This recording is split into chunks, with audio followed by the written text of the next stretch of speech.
Hello, আসসালামু আলাইকুম। সবাই কেমন আছেন? সবাইকে উপমার রান্নাঘরে স্বাগতম। আজকে অনেক দিন পর একটা লং ভিডিও নিয়ে এসেছি। এটা হলো হাঁসের মাংস। এই দেখুন কত সুন্দর মাংসটা, মাশাআল্লাহ। একদম তরতাজা ছিল হাঁসটা, আর চর্বিতে ভরপুর ছিল। হাঁসের মাংস কিন্তু চর্বি না থাকলে ভালো লাগে না, তাই না? এই দেখুন মশলা দিয়ে দিচ্ছি। হলুদের গুঁড়ো দিলাম প্রথম, তারপরে দিয়ে দিলাম মরিচের গুঁড়া। আপনাদের ঝাল মতো, আপনাদের পছন্দ মতো ঝালটা দিবেন। আমরা একটু ঝালটা বেশিই খাই, সেজন্য 3-4 চামচ দিয়ে দিলাম। দিয়ে দিলাম ধনিয়া গুঁড়া। গুঁড়ো মশলাটি নিজের হাতে ভাঙানো থাকলে সবচেয়ে ভালো লাগে। এই দেখুন দিয়ে দিলাম রসুন থেতো করে দিয়েছি। পেঁয়াজ কুচি দিয়ে দিলাম 1 কাপ পরিমাণ। সবগুলো মশলা একসাথে করে তারপরে আমি মাখিয়ে নেব। আর এটা হলো হাঁসের মাংসের জন্য স্পেশাল একটা মশলা। আপনারা যদি চান তাহলে কমেন্ট বক্সে লিখে যাবেন। এই মশলাটা অবশ্যই আপনাদের জানিয়ে দেব কি কি মশলা দিয়েছি। এই মশলাটা দিলে হাঁসের একটা বাড়তি গন্ধ আসে না, একটা গন্ধ আসে হাঁসের, সেই গন্ধটা হয় না। দিয়ে দিলাম 2 চামচ পরিমাণ আদা বাটা। সব মশলা দিয়ে দিচ্ছি। দিয়ে দিলাম স্বাদ মতো লবণ।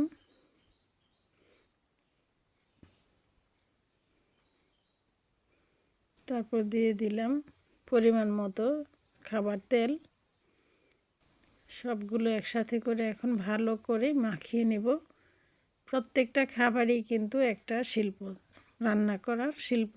যত সুন্দর করে রান্না করবেন ততই পরিবারের মানুষের তৃপ্তি ভরে খাবে, তাই না বন্ধুরা? এই দেখুন এই মাংসটা মাখানোতেই কত সুন্দর লাগছে, মাশাআল্লাহ।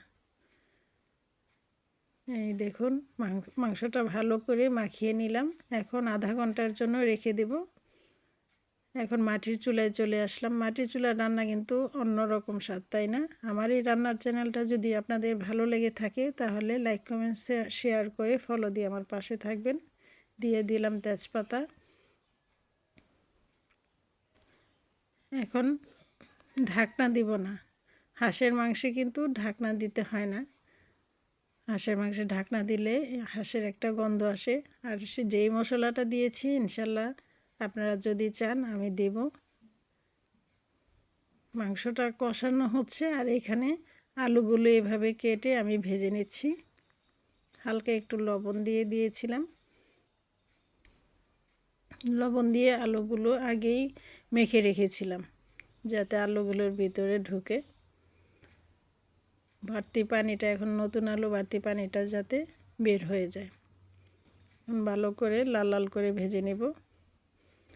আমার এই চ্যানেলটা কে কোথা থেকে দেখছেন সবাই একটু কমেন্ট করে জানাবেন। যদি ইউটিউবের থেকে দেখেন লাইক কমেন্টস সাবস্ক্রাইব করে আমার পাশে থাকবেন। আর ফেসবুক থেকে দেখলে লাইক কমেন্ট ফলো দিয়ে আমার পাশে থাকবেন। আর বেশি ভালো লাগলে একটু শেয়ার করে দিবেন বন্ধুদের মাঝে। দেখুন তারপর আলু ভাজাগুলো মাংসের মধ্যে দিয়ে দিলাম। এই মাংসটা কিন্তু আমার কষানো হয়ে গেছে। সব একসাথে করে আবার মিশিয়ে নিচ্ছি।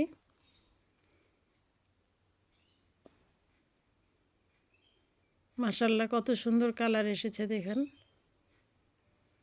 অনেকে হাঁসের মাংস রান্না করলে কিন্তু কালো কালো হয়ে যায়। দেখেছেন মাশাআল্লাহ কত সুন্দর হয়েছে মাংসটা। আর দিয়ে দিলাম একটু রেড চিলি পাউডার, একটু কালারের জন্য। এটা অপশনাল, আপনারা দিলে দিতে পারেন। দিয়ে দিলাম পরিমাণ মতো পানি সিদ্ধ হওয়ার জন্য। এখন সিদ্ধ হওয়া পর্যন্ত অপেক্ষা করব। আমার রান্না কিন্তু প্রায় হয়ে গেছে, কারণ ভাজার মধ্যে আলুটা কিন্তু প্রায় সিদ্ধ হয়ে গেছে। এতক্ষণ পর্যন্ত আমার সাথে থাকার জন্য অসংখ্য